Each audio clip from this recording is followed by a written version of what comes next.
Okay. Let me just... Am I on? Is this the thing on?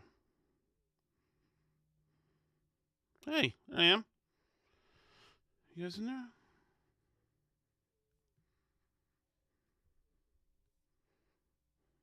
Unlisted video. Here we go. Okay, let me get this going here.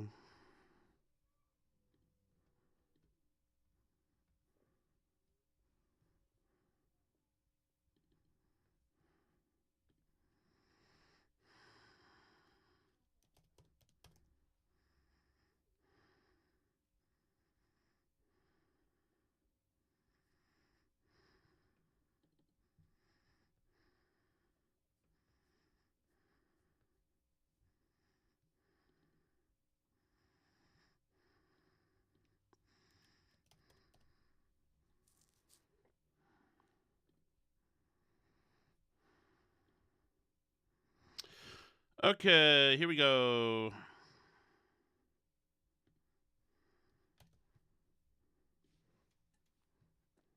Check 1, 2. Here we go. Is anybody there?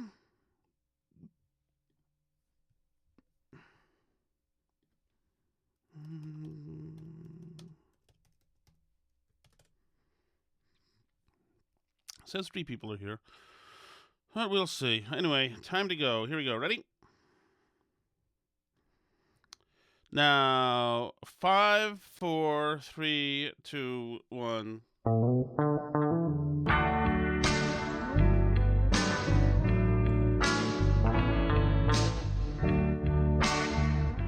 What is that happening? I don't love that. What is happening with this noise? All right. Okay, forget it. That's fine. Doesn't matter. As long as it doesn't do this with my main audio, because I need there to be the normal thing happening here with the normal audio. Because I talked to my friend Doug Goudie for the first time. It's VB. First time in a long time today. And we're going to play that right now. I'm going to go to the chat and chat about Alice has stepped away from the podcast. Probably, I'm kind of thinking like probably for good this time. That was where we left it. She actually, when we talked today, Alice and I, she said for good. But then when she tweeted, she said she stepped away. So that implies maybe she'll step back. I'm going to assume occasionally she'll step back. I would like it if she joined me like every Sunday, but then again, that's still hectic. But we get into a little bit with VB in this podcast about why she's stepping away. But mostly it was great to catch up with VB, with Doug Goudie. It's just been, I've been rolling, and I haven't talked to him for like 5 months or so. Great guy, great. He was the former producer of the Howie Carr Show, and then Boston, and then it was with Fox 25 in Boston for about 20 years. Oh, like a Hall of Fame producer, just a great and funny guy. He's a great guy in person too. So let's start here. We'll start with my conversation with Doug Goudie. Enjoy. Always good to have my friend Doug Goudie back on here. We've been talking just before right now, and since he started saying all sorts of good stuff, but good stuff.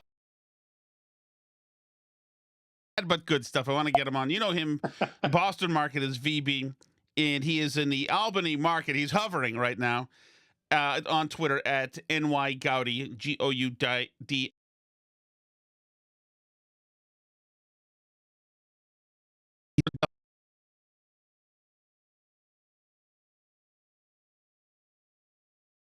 All right, forgive me. Hold on 1 second. That is a tiny mishap on my behalf. I touched the screen in a way that makes it... Oh, the audio is low, huh? Okay. Okay. Is the audio any better now? And hang on 1 second. I'm sorry about that. My son... Oh, that's what was happening. My son, my 1-year-old, got up here when they were supposed to be watching him. And now this should be better. It was ducking earlier, so let's see if this is better. Right out of the box stumbles. So here is me with Doug Goudie. Tell me, and we'll check and see if this audio is fine. Always good to have my friend Doug Goudie back on here. We've been talking just before right now, and since he started saying all sorts of good stuff about the media, sad but good stuff. I want to get him on. You know him, Boston market is VB, and he is in the Albany market. He's hovering right now on Twitter at NYGoudie, Goudie. It's interesting. So we're talking about the media in the new world. I guess we can start right here because for us, obviously, until just recently, you were in talk radio, and until probably fairly soon, I'm in talk radio. It's always safe to think that way, and thinking about like what to do, what the landscape is, what works anymore. I just talked to a friend of mine today who wants to offer programming to for AM radio stations to be part of their top hour news. You know, that way they could spend fewer resources and I thought that it's a good idea. But as we were talking about this beforehand, and I guess we're starting with the media here, it's a good idea 25 years ago, mostly. There's so much going on now that you think about, like, we'll get into the Hexeth signal scandal, right, in a couple of minutes. But so how would that have been played out 25 years ago? I think, first of all, the guy in the media might have handled that differently. That guy couldn't wait to get to Twitter or X to go, look at me, I'm the guy, I got the stuff. Yep. In the old days, there may have been hey, look, I think I wasn't supposed to be on this chain, and let's make sure going forward that doesn't happen. Also, what do you want me to do with this info? And there would have been like a period of time where they would have said, all right, can you sit on that XYZ? Then you can break it. And they would have figured out the story, how they were going to spin it or whatever. But now it's just, look at me, I'm the guy. Oh my God, you don't know what I got. And people just run wild and they go crazy with it now. It's all, you're a dog trying to chase the fastest car every day. And that's all it is. And then everyone goes, oh my God. And then it fades and it goes. And then you move on to the next thing. And it's like March Madness of political news cycle. Every day is another live or die story. And like Schumer, the senior senator from the state in which I reside, I'm not a fan of, right? Mm-hmm. But whatever you think of him, he's been a pretty loyal Democrat soldier, right? Well, sure. He makes one vote to continue funding the government and fire him, he's done, we're done with him. Like, because that's the cycle now. And he didn't realize everything is life or death, and people will turn on you in a second. It doesn't matter what you did 10 years ago, 10 minutes ago. The second he did that, and some of these people on the left didn't want it, they just go nuts and they kick him right to the curb. And so then what choice does he have? He then ultimately has to find somebody bigger or a bigger scandal for him that he can then kick and go, look, but I'm still good. I'm still with you, right? So that's what he's doing with this. Did you see he tweeted out on the Signal thing, anyone who's upset about this or anyone who's upset about Hillary's emails should be screaming about this. Okay, but most normal people would read that and say, well, you seem to be upset about this, but you weren't upset about the Hillary email thing. So he's obviously pointing out for all to see his own hypocrisy and the fact that none of this is out of a place of conviction for him. But that doesn't matter because he's got to fall back into good graces with the hard left so he can go, you'll keep having me at the party, right? So that's what he's doing. And he will do this louder than anybody because he's trying to earn his way back in. The way you mentioned that he's doing it is the way you said Jeffrey Goldberg, who was the guy on the Hegseth War Bros thing as well. He came out, although he did wait a couple days. I think considering, I can't imagine. I think that you get that in somebody else's hand, they don't wait the 2 hours. They blow up the whole mission. Yeah. Depending, you get Taylor Lorenz that information. She's Olivia Nuzzi. These two are blowing it right up. They're telling the Houthis. They're tagging them on Twitter. But as far as, and I think you're right about the Jasmine Crockett thing, have you noticed this, that every elected official now has to use the F word in 2-minute rants? Oh, because they're really mad. yeah. They're really serious You know what? now. Like Swalwell, Haig says an effing punk. In the right does it. Marjorie Taylor Greene, Boebert. We've got ours too, and now everybody's throwing around these f bombs. And I swear to God, it's, you know what it is? It's Chris Murphy's, because Chris Murphy is, and he's one of the biggest whores now. He is really in a run for the biggest prostitute. He's the senator, one of the senators from Connecticut. Now, if that sounds like that's out of date, that's because it is. That is, in fact, not the Doug Goudie interview I was hoping to play. That is one from last July. So this is my first show without Alice, and you can see how smoothly things are going so far. Here's my talk with Doug Goudie today. All right, Douglas Goudie, nice to talk to you again. How you doing, man? Shattuck, how goes it, my friend?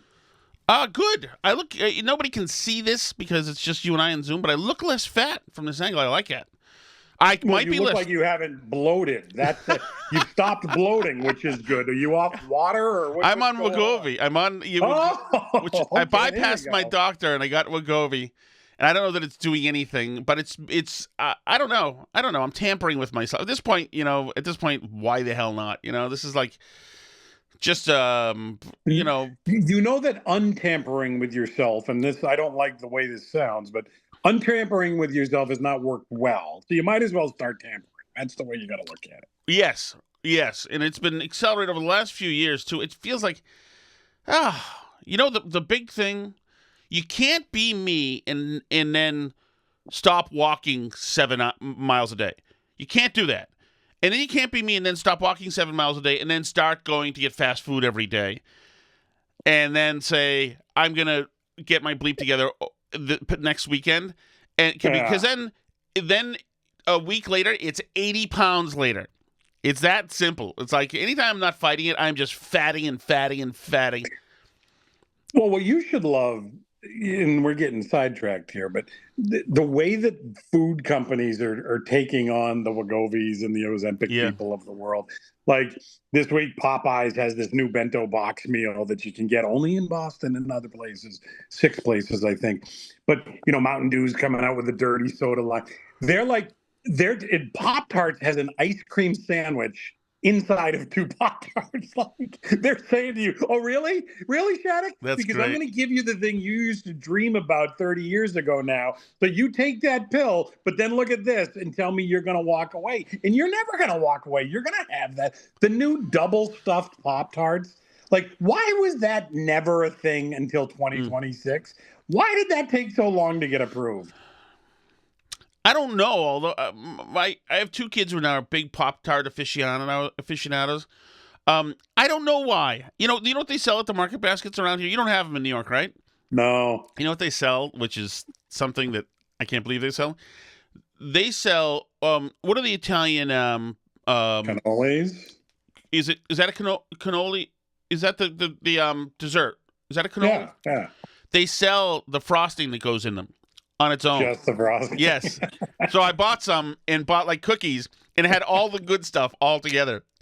And I'm not a cannoli guy, but for those that are, I get why.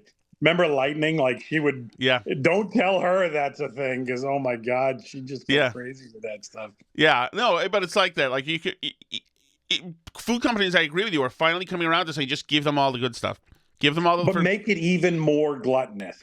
So the McDonald's guy that couldn't even eat his own burger, but his premise was, I know, like people, there's some part of society that's saying, oh, smaller, healthier, whatever. No, let's go big arch. Let's lather on stuff, make it bigger, make it harder at action. They're trying to make us like snakes. We need to expand our jaws to get this stuff into our mouths. And we're like, we're good with it. But also take this pill, Shattuck. Well, I mean, everybody's thrown in. I think that's what it is. Now you have license to attack all these things if you're on these weight loss medicines, because it does cut you off. Like we had McDonald's here last night because all the kids, I forgot what the rationalization was, but all the kids were out at plays or something, and so my wife is a big into all the promotions. K-pop. All the promotions for McDonald's. You got the K-pop thing, right? The Demon Hunter thing. I guess so. But anyway, she got the so there's like 11 like double cheeseburgers hanging around. I can't have 11 double cheeseburgers hanging around, right? So I whacked one out, but I could only have that one, that's the difference. So before the Wegovy, I would have whacked out at least 4, maybe try to jam in a 5, depending. But that is the best commercial I could ever hear for that product. That knocked you down to 1. Like, wow. You are in trouble, Chaddock. It's beating you, dude. It's doing its magic. That's what the ads. The ads should say, "Listen, we know you're a piece of shit." All they can do is show you. Look at this guy. Do you know what he would have done? We built the wall. We did it, and we held him back. Like, that's impressive, dude. I'll give you that. No, that's the thing. Like, Major League Baseball is obviously underway now, but people are like, I know no one really cares about baseball. We're going to compete with each stadium to see who can do the most caloric, colossal volcano eruption of just straight sugar possible. And they're all doing it. And everybody's like, oh, cool. This is awesome. Meanwhile, you're going in the 7th inning, you're eating 13,000 calories of lobster poutine and caramel corn. And also, like, Pittsburgh has... they took a beignet, which is already like, here was a piece of fried dough covered in powdered sugar, but that's not enough. Let's inject it with Nutella. Yes, we're in. And people are like, brilliant, and they're on to the next. Well, and Nutella was on the spaceship. I mean, something is happening here. And it's funny. My daughter, she's got the app for, I think it's for Wendy's. No, Burger King. And so when she was home a couple weeks ago, she and I decided for research that we would go out and try a different fast food thing every day. And it allowed me to build, it was the Steakhouse Whopper or something. But you can add your own onions, and you can add jalapenos, and you can add cheese, and you can add mayo and extra mayo. And I'm like, holy frig! I couldn't believe what it let me do. And by the time she finished it, she said, Dad, this is 1,300 calories. This one thing. And it was freaking delicious. But, like, even with... So wait a second. What that tells me is that pill does have its limits. Well, this mayo appears to be it. That was my last hurrah. That was before I started. Okay. You went out with a bang. Yes, exactly. That's nice. Exactly, yeah. I went up to Maine a few weeks ago, and that was my last weekend. Yeah, good place to go do it. Yeah. Unfortunately, Bangor is Beirut now, so we really couldn't go anywhere. The whole thing is well, many places are a mess. But one last thing before we get to the issues of the day are, not that this is not an issue of the day, because it's everywhere, the Wegovy stuff. It also it has all these health benefits that nobody knows. Like, doctors are like, what? Oh, okay. Yeah, it also does. I'm sure it's absolute just poison, but who cares? But, so Awaken 180, the people I was working with to lose 80 pounds a couple years ago, when I was whacked from my station, I got a call from the woman who runs Awaken, who obviously knew that I was going to get whacked, I assume. I had no idea. And she said, like, how are things going? How are things? And I said, good. How's business going up against Ozempic? And she said, well, we're competing hard with them. And she said, what do you think I should do, Tom? And I said, start selling Ozempic. And so they don't sell Ozempic, but I just heard your old close friend, people, if you want to, you can Google it, Nancy Shack, do a spot for Awaken, and they now offer this program that's supposed to go along with Ozempic, so that we know that you don't want to eat anything, but when you do, eat well. So that's how they're doing it. But this is definitely. Would we say this has a bigger effect on the country than Viagra, like culturally? Viagra was pretty. It's pretty. You'll pardon the pun. It's pretty hard to beat, but it's up there. Now I've punned again. Never mind. This is a cultural thing. Let's just put it that way, Shattuck. Yeah, you're in the midst of it. You are certainly going to test the limits. This is going to be an interesting sumo wrestle to see which one of you is outside the ring before it's all done. Well, listen, I know when you call me, it's for one of three reasons. Yes. One is there's a ton of news that we should discuss.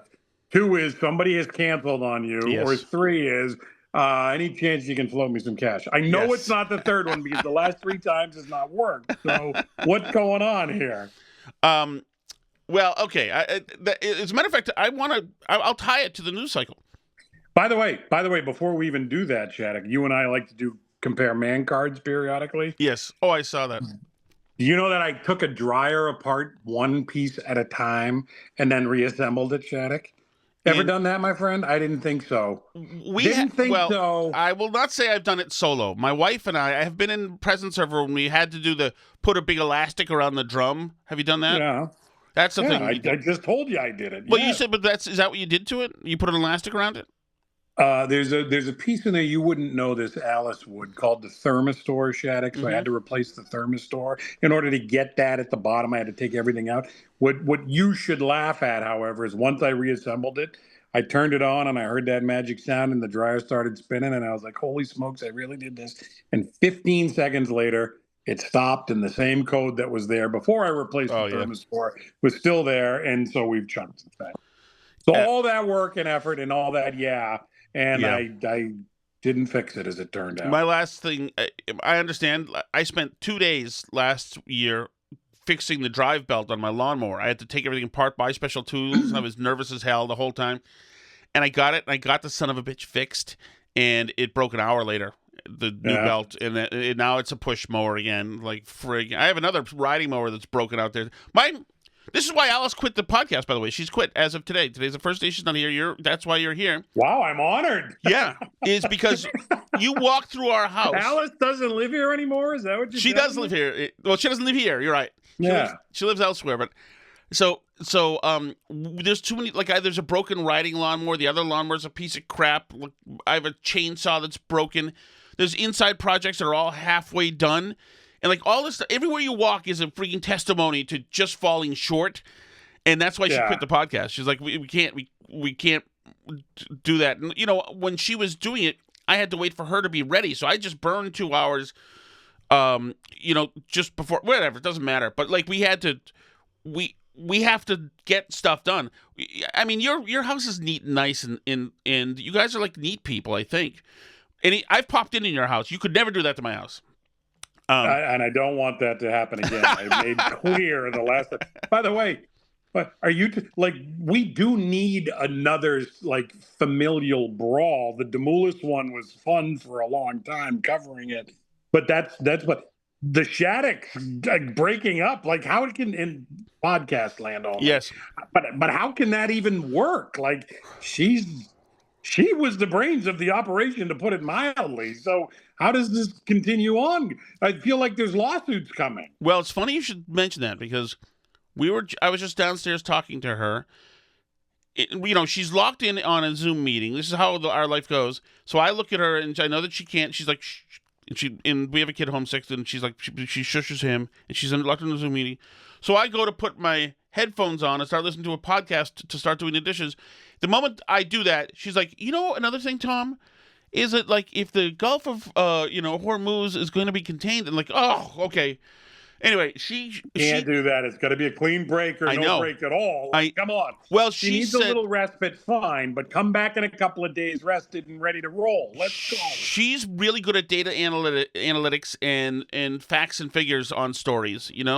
So that's but I feel like there's some makeup podcasting coming up here, and it's going to be really good. Like maybe you guys are in a spat right now, but this will get worked out. She's 3PO. She's 3PO. So she's humorless, but really good at all the things that she was designed for.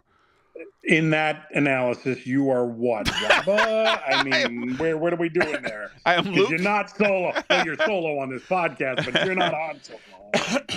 I am Luke. I don't even know Star Wars, and I'm killing with this. Oh, how do you not know Star Wars? Yeah. Oh, God, you missed everything in the 80s. Do you wonder why you were alone so often? I saw it. I know. Okay. I saw it through Phantom Menace, and then I was done. Yeah, you should not have watched Phantom Menace. Okay, so here's the point. The point is that Viagra is not good. It's not been good to hinder perverts. And that brings us to Eric Swalwell. I considered Swalwell kind of like this generation's Anthony Weiner. He was kind of a go-getter, pitbull, disgusting. Just POS. Couldn't happen to a better guy. I will say this to this woman who claims that she was raped by him. She was it happened. She had already hooked up with him. This night happened during some blackout. a blackout, and she's like, I remember little pieces and not wanting to do it. It's like, that was, like I told Alice last night, that was like being at Tia's in the Waterfront in 1993. That was just like, that was the story of that evening, was that everybody was wasted and some people were having sex. And then most women regretted it. And thus an abridged version. So I'm not saying I don't believe this lady, but a lot of women lie about this. I just wanted to get that to one side. I know, but like there is some sort of on chickens coming home to roost, or somebody getting what he deserves here. Yeah. Like Swalwell was such a small man, right? And he so wanted to be in the party, literally in the party here. So he would say anything and do anything to go, Adam shifted. Was that good? Did you like it? Did you see me? I did the video. Did you see my interview on TV? Like, you knew he was always that guy. You're so right. He just wanted to be there. The gall of the guy using his mouth to say the things he said over the last decade or so, knowing that he was a dog with fleas, as it turned out, is just, he was a little more like the party than we would have thought. Because I always was dismissive of him as being just literally just wanted to be in the photo, right? Like a live shot kind of thing. Apparently it is true when you get to Washington, you do become like them, because he did. And he started doing this crap too. And you got all these people. The thing that gets me with him more than anything is, you've seen this, right? These reporters that are claiming, who was the reporter that said, oh, I had heard something about this, but it wasn't really my beat. Yeah. It wasn't your beat. What kind of unbelievable people acting now like they're not surprised, but not having done anything about this is what shows you just how bad things have gotten and how low people will stoop, because unless it's Trump, they'll look the other way. Yeah, and to say it wasn't my beat, obviously that means you've forfeited your core responsibilities, and that you're absolutely not a journalist, but just a POS activist. But even worse than that, let's say if the person, let's say it's not, they're just lying and they felt bad because somebody else got the scoop. It's also like petty. Oh yeah, I had it too. We all had it. We just decided. Like, oh please. Oh, but you were in media a lot when it was still legitimate. You would have heard this. Somebody would have given you a tip, and you immediately would have looked over your cubby and said, "Is Badenfeld around? Because I got something for him." And then he would go try to flesh it out. Right? Everybody knows how this worked. Yes. Once upon a time, apparently this person said, "No, I gotta cover the Winnipeg Jets versus Vancouver Canucks, so I'm not interested." Like, and they didn't pass this over to the person that was supposed to be doing this. You're joking, right? Like that's absurd. And to say that publicly without any sense of shame is horrific. Yeah. No, like you're right. Like make yourself want that to be your beat. Be thirsty when you hear something like that. But they're not. But then again, these are the same people who, a bunch of people had the Hunter Biden laptop and didn't lay a hand on it. It's got sex, drugs, naked people, freaking a gun.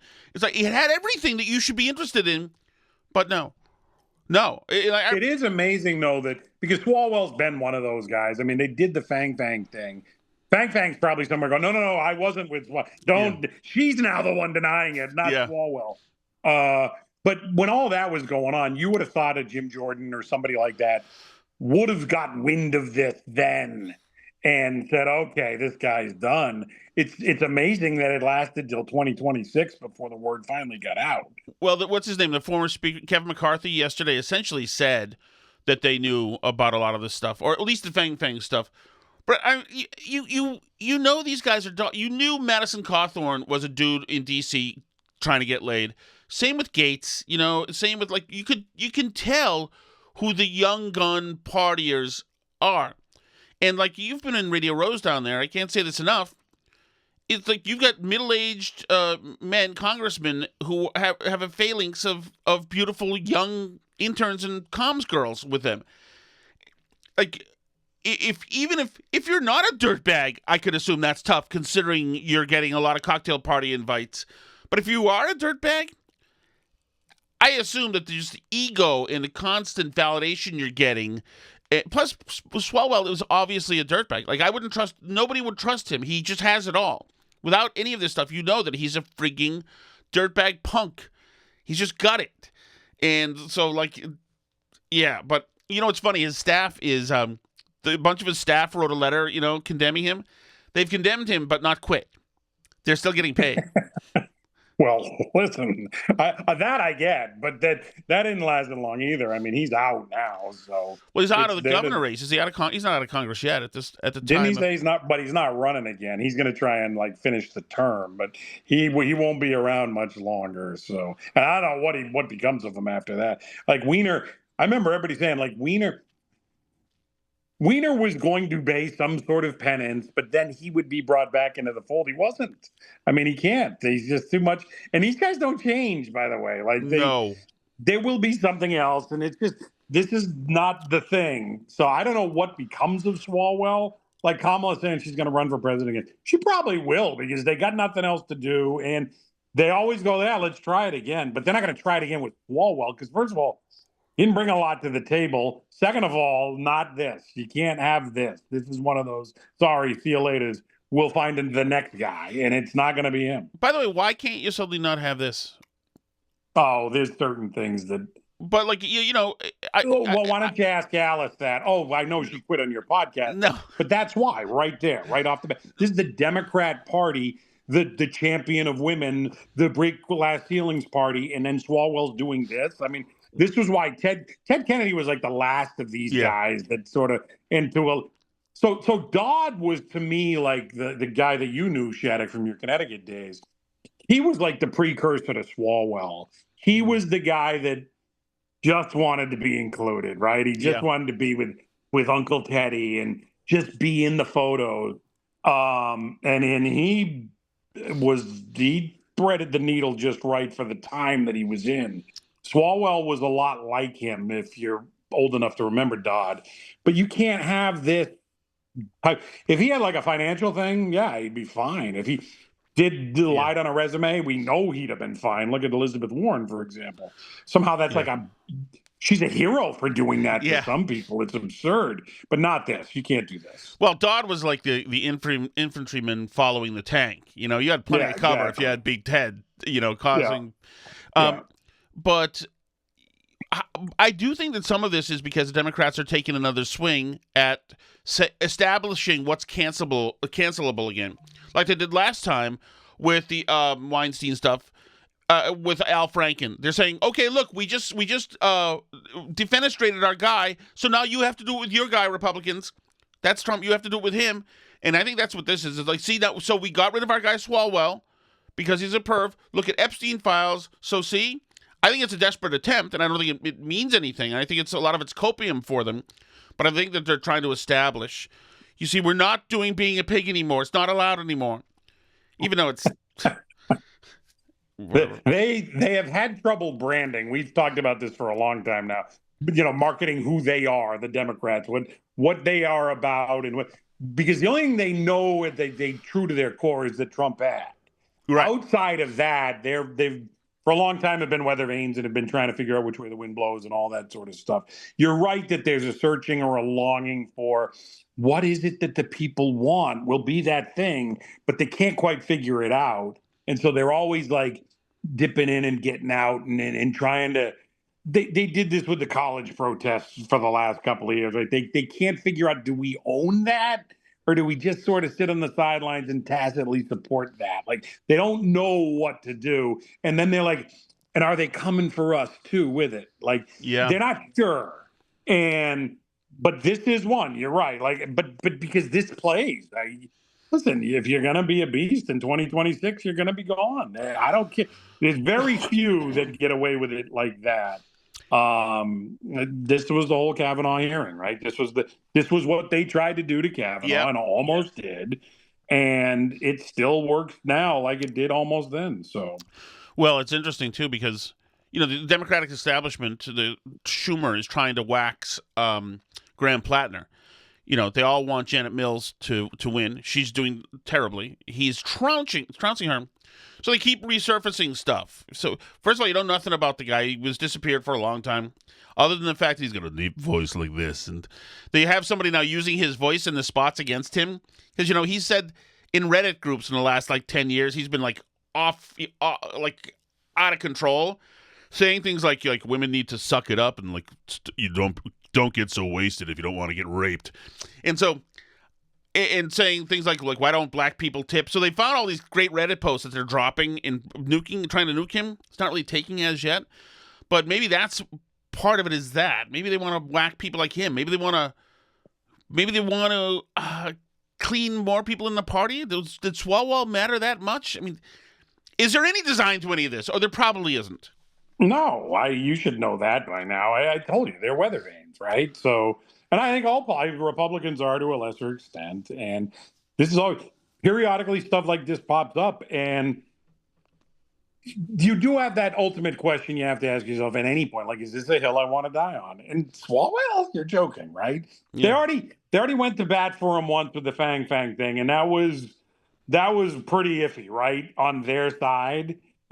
So they're like, you can hang on, we're fine, we got you. But usually when you do that, you're like, but I don't want to see you in front of this court again, right? Well, he's back, and so see you later. We're not doing it. Yeah, we've exhausted capital with you. We're not doing it again. Did they manage to get Republican opponents in California? It'll be tough, actually. Yeah, not meaningful ones.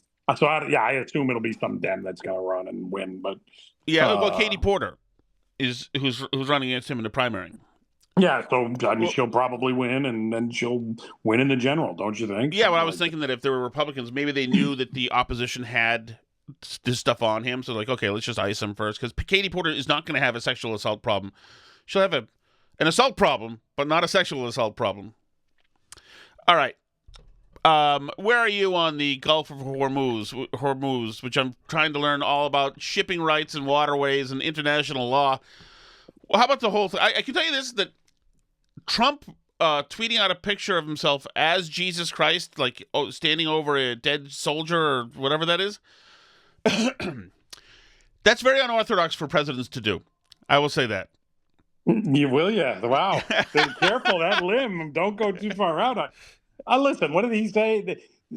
Often the explanation is even worse, but so he did say that he posted it. Okay. Mm-hmm. At least he did that. But then he said he thought it was him as a doctor. Because there was someone from the Red Cross in the picture. And so he thought he was being a doctor healing someone, because that's what he's helping people all the time. And I'm like, oh man, just stop. Just get. I don't know how it came to be that he saw this in the first place and then he said, okay, cool. But it does reconfirm for me that he doesn't run this by anybody and he doesn't care. And he's like, even if it's going to be a problem, I'll handle it. I constantly tell people like that are big Trump people that I know, and we talk about stuff like this, is listen, you don't have to be in on everything all the time. Right. I like the Red Sox, but I don't like every move they make. And when they do something stupid, I'll criticize them. This was an ill thought out or not thought out at all decision to post that for sure. And now he's got to figure out something to just get it off the screen and to move on from, because it was just a mistake. No two ways around it. Yeah. I mean, but does it matter now? He's blockaded the Gulf of Hormuz. That's big stuff. When I first heard that yesterday morning, it had been nowhere. So nobody taught me what to think yet. So I just thought about it myself at that point, and I'm like, that seems like a really big provocation to the world who needs that oil. And oddly enough, I actually haven't heard that prioritized as the big problem. So I think at this moment, what's your feeling on what we're doing over there? I don't know. What do you mean? Come on. Okay. It hasn't gone well enough. Let's put it that way. Right. It certainly was not the outcome that they thought. I think they thought Venezuela was like an appetizer. This was going to be the main course. Yep. And it was going to go the same. Listen, we tested this theory out down there, and in 3 days we were good, and it's going to happen there, and it didn't. And now, are the Iranians saying we just don't care, just bomb us? continually, and we'll just keep eating them. Like, I don't know what their end game is and Right. how they pull this out in any meaningful way other than quagmire. As long as they can keep this thing going, then the Americans have an appetite to stay with this thing. I don't know, and I don't even know what that outcome then looks like. At some point soon, right? The Straits of Hormuz need to be open and Yes. need to be fairly free flowing. We can't be paying $2 million a cargo ship, right? So Yeah. I don't know how that gets done. And if it doesn't, the idea here was to change the world in a way that, people didn't see coming. Well, that would do it. Not the way they saw coming either. That would be a problem. Yeah. I don't know how it goes right now. I don't know I don't even know what's the good outcome here. Like, none of these Iranians are coming going, all right, listen, we have thought about it. You're right. You can do whatever you want. Rename it the Straits of Trump and we'll go. And that's not happening. So Right. I don't know how this does play out. Whatever Israel told them hasn't been right. And so then you're like, okay, was Israel selling a bill of goods figuring even if it goes wrong, we'll bomb so much of their crap, we don't care. In other words, Israel can't lose either way. Would have been the thought. I don't think Israel's real pleased with how this has gone either, are they? So I don't know what happens now. So I'm a little more optimistic than you are, but also not at the same time. It's like, okay, we got the ball, we drove it down to this 2-yard line, and it's 1st and goal.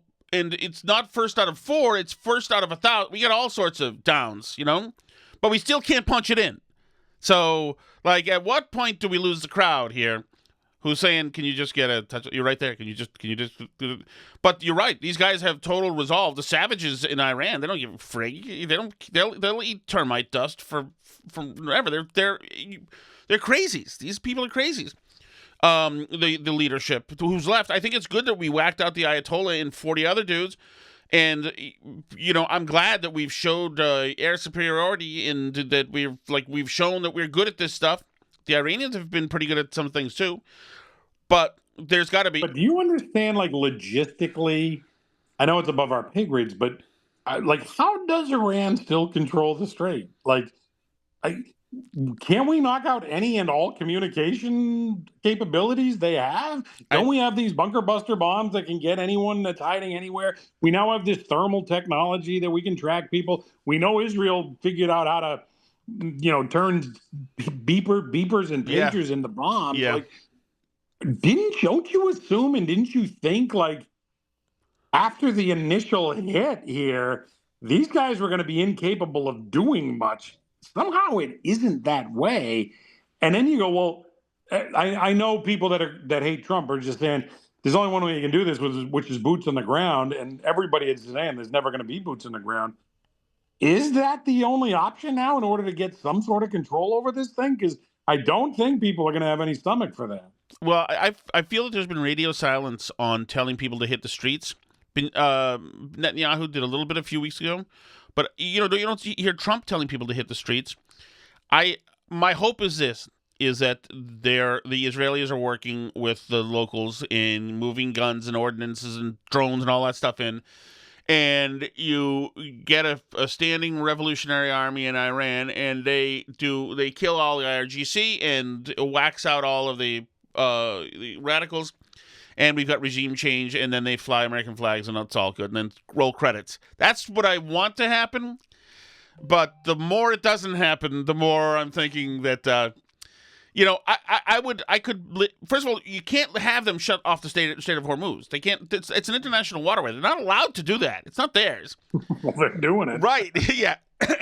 And of course, that's how they want to draw us in. And they would love nothing more than drawing American troops in and having them, tortured and imprisoned, and showing an American destroyer sinking. And remember, these people, how much they learned by taking those hostages, and with no ramifications at all. They took the hostages during their revolution, and 30 years later, got $1 billion on a pallet for it. It's like, they've seen all you have to do. If you're dug in and willing to not eat and live like an animal, then Americans don't have the stomach for stuff, and we don't. And the British didn't when they were pushing us around over here. They can't hack it. You go back in history, and you're like, if you're old enough, the Iran-Iraq War. The joke at the time was like, "Who am I rooting for here?" Yep. Because you hated them both. But you look on it now, and you're like, really, we should have just been funneling guns to both sides in massive quantities and just kept that brawl going for 2 more decades. Like, just let them literally take each other completely out, rather than it went on for a long time, and it was ugly as it was, but just keep that thing going, man. Yeah, you know what? We're going into a 6th overtime. Let's go, because they didn't do enough damage to each other, as it turned out, and they have sucked us into that region multiple times now, and it didn't go awesome, the Iraq version, and now we're in the Iran version, and I don't. That would be nice if the Disney version of what you just laid out, Shattuck, happened. I don't like your chances with that. So I don't know how this is going to go. And I don't know how we could ever do anything, 6 months, 8 months, a year from now, if somehow this thing drags on. How do we ever get a workable resolution that we can then say, so this is why we did it, and this is why it made sense? I get what Israel can say, but how can we do it? I don't know. Yeah, we'll see. We'll see. Other than maybe they took a step back on their way to make a nuke or whatever. I'm not even sure. I'll tell you one thing. Look, going back to 1985, the gas was cheap somehow, and they were at war. That's how. I mean, ultimately, isn't that your thing now? Like we've talked about this for a long time, but in the world of politics, where whichever party's in power, the one that's leaving just gives the playbook to the other side, and then they do it. Because it's all a show, is right. It's absurd. The idea that now you have these Trump pointing his finger and on gas pumps, and it's just, I did that. Yes. It's just, these people are so small, and they're so, just marmy, and so like when they did that with Biden, it was fun. It was original. It was like, listen, I don't know who thought that up, but okay. But you're waiting for the Dems now to come up with a "Let's Go Brandon" equivalent and start doing that, because all they do is they watch the other side do it, and then they wait, and then when it's their turn, they do the exact same thing. And now they've done it with the Trump fingers on the gas tanks, and I'm like, oh man, is there anything original about these people at all? I know. Do you know Adam Frederick? He's a radio producer. He's been around in our circles. Anyway, he's a nice guy, but his mind is occupied with Trump. This is what I see. This is a Facebook post of his. Doesn't know a single verse in the Bible. Mocks the poor, the disabled, and veterans. Threatens to murder a civilian on Easter. Posts AI photos of himself as Jesus. And you pedophile protecting Republicans are still out there making excuses for him. My feeling is, why is the left so concerned with what I'm thinking? It's like, just get on with your life, okay? I know. No, now you're not allowed to like him. Do you see now? Now you can't like him. He did a Jesus picture. Now you can't like him. Epstein file. Now.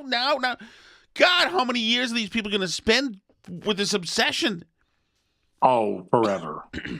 I mean, you could live to be 95, Shattuck, and you're going to bump into somebody who's, as you're talking about whatever it is in 2060, and they're going to go, yeah, but Trump screwed everything up. Like, they're never going to let go of this. And the fact that you even saw like Jared Kushner back in the picture the other day, like, you can just see him already, like, oh my God, that guy. Trump is always going to be that thing that just drives a wedge between couples and families and that guy that you otherwise would be friends with, but he just cannot.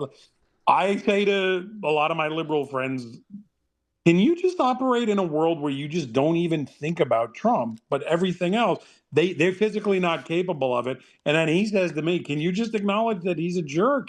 And I'm like, but what does that do for you if I say he is? And you just can't connect on it in any way. And it's never, again, for me, it always gets back to that LA Times reporter who not only thought this, but then actually put it in writing and had the paper printed. My neighbor wanted to shovel me out, but I know they're a Trump supporter. I don't know what to do. I'm like, there's never going to be any common ground with that kind of thinking, No. right? That kind of mentality. So what can you do? And you're right. And so then every new thing that comes up, he's posting a picture of himself as Jesus, which you knew he would. Of course, this is Trump, right? There's no. He probably saw that. Now that I'm thinking about it, and was like, "Yep, I'm not doing this." And so of course he does it. And you're right. They just come running, just like it's the first time that they're like, "Oh my God," with this guy. They live for the "oh my God" with this guy moments, and so this is the latest round of it. That's all. Yeah, and I like when they say, he doesn't really care about you. It's like, okay, he doesn't care about me. What?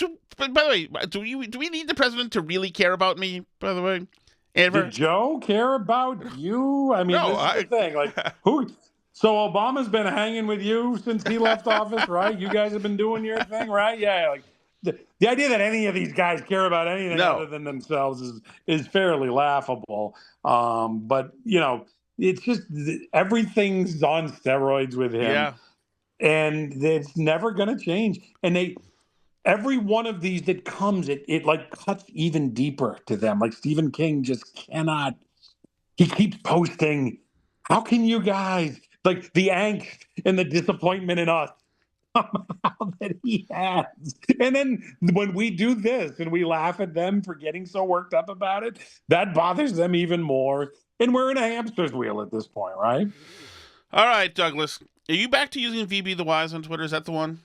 Because you got 8,200. That works, sure. Oh, yeah. I got a couple of them, but yeah. All right.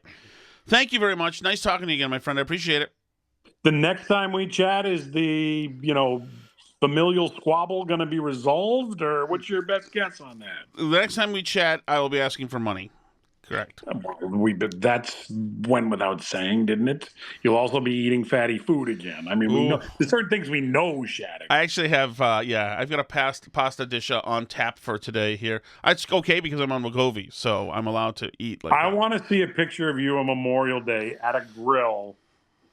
With like one little thing, like a chicken nugget or a hot dog on there, and that's it. And you're like, "Damn you, Wegovy." Let me tell you something.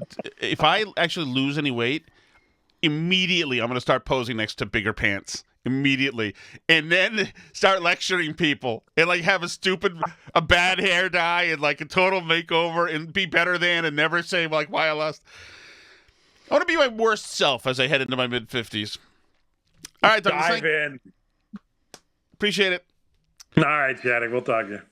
Oh, there he is. That is my friend Douglas Goudie. And always good to talk to him. So this is right as it's very opportunistic. Breaking news, already broken on the chat, by the way, almost an hour ago. We have breaking news. Congressman Eric Swalwell has just announced that he is resigning from Congress. Let's go right to CNN's Mano Rajo on Capitol Hill. Mano, what are you learning? Yeah, this is happening very rapidly. Just moments ago, Eric Swalwell posting on X that he plans to resign his seat that he is occupied representing the Northern California district, and saying so in the aftermath of these very serious allegations of sexual misconduct. So there you go. So there's a good hit, good whacking, sayonara, you punk. I got to get my son now that I'm Alice. By the way, I'll be able to do this every day now, in a way where I don't have to rush out. Most days, anyway. But I'm going to do the chat now, and then I will come back. And then I will come back and upload this, as a matter of fact. Let's do the chat. Thank you, by the way, for hanging out. Hey, Billy from Manchester. Hey, Billy. I was looking at the Wegovy efficacy rates, and it's about 85 to 90%. Yeah. Shows significant, mild, moderate, and significant weight loss. That means 10 to 15% are non-responders. Yep. I can hear Tom getting fatter every day. I listen to this program, the food program, what he's eating, Domino's pizza. I mean, so that 10 to 15% non-responder group, pathetic. 34 seconds. So, Billy, that is possible. There's no doubt about that. I can tell you one thing that it maybe you're right. I can tell you one thing. That today I made a beautiful big bowl of pasta, but I knew that it would be tough to eat as much because my appetite's going down. So I made about 1/4 that I usually eat, and I had about 4 bites, and I was done. done. So maybe I'll break through. 1,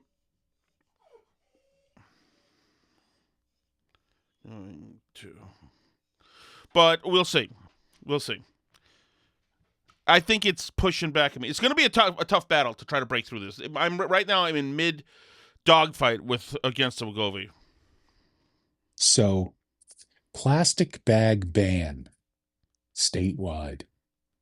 Now, they were allowing cities and towns to do this, as you know, because my city did it.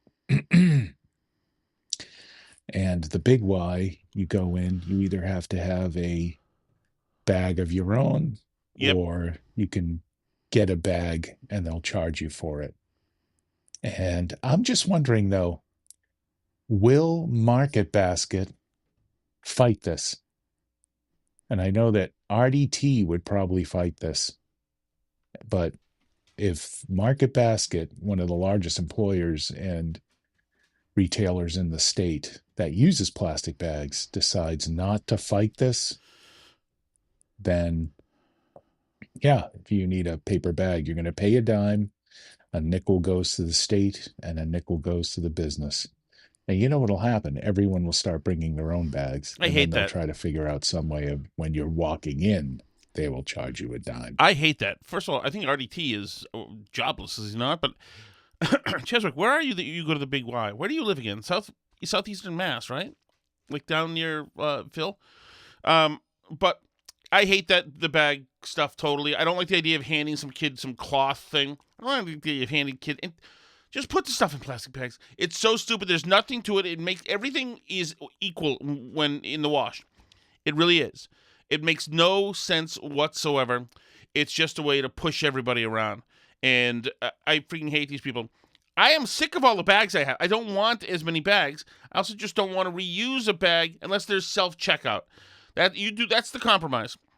So today I went to Shaw's to get some stuff, and I had like 8 things, and I just put them all in my arms and carried them out because I prefer not to have the bag. I don't even know. Maybe that was supposed to charge me.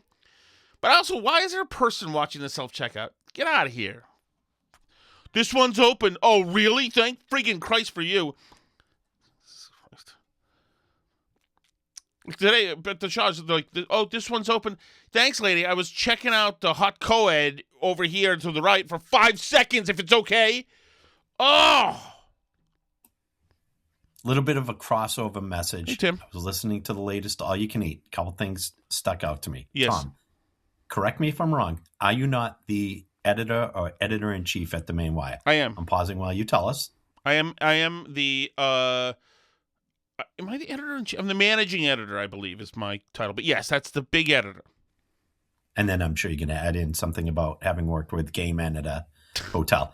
Secondly, doesn't that job entail, like, general knowledge, spelling, grammar, definitions, things of that nature? You'd be surprised. Mostly yes. Not a total necessity. Mostly yes. So today I did some editing, and legitimately it was me having to do a lot of correcting on my own, but I always then run it through some kind of AI, just in case. Because you're editing, you're correcting, I guess? Yes. Editing in a newspaper really means, or if you're these days, it means you're a manager. And yet, when Alice was trying to remember the name of the restaurant that you guys were talking about on the latest podcast, yeah, she said it was Italian and began with J, and you said Yes. Giovanni's. Now, I know you don't speak Italian, but you sure do eat a lot of Italian. And Giovanni does not start with a J. Secondly, asking Alice what the name of the quote-unquote potato smusher is, and she said the potato masher. I would like to be sitting in when it's review time with Steve for this one.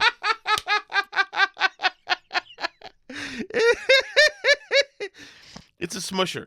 Okay, by the way, and that's her fault. If she said that it starts with J, that's her fault for giving me a stupid letter. And so I tried to bail her out, heroically, cover up for the fact that she picked J, which doesn't exist in the Italian language.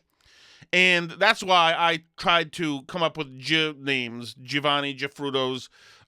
In this case, what was it? It was the deep dish place in Chicago. That was Giordano's. That's right. Deep dish sucks. Guys, thank you so much. Thank you for everything. I appreciate your patience. This was not a perfectly executed show, but there was some good stuff in it. I like talking to Doug. And your chat messages, as always, fantastic. Please, keep them coming if you can. I really enjoy that. It's very organic. I like reacting to it. It's the funniest part of my day a lot of times. Maybe all of our days. Who knows? Thanks so much, everybody. See you tomorrow. C'est la vie.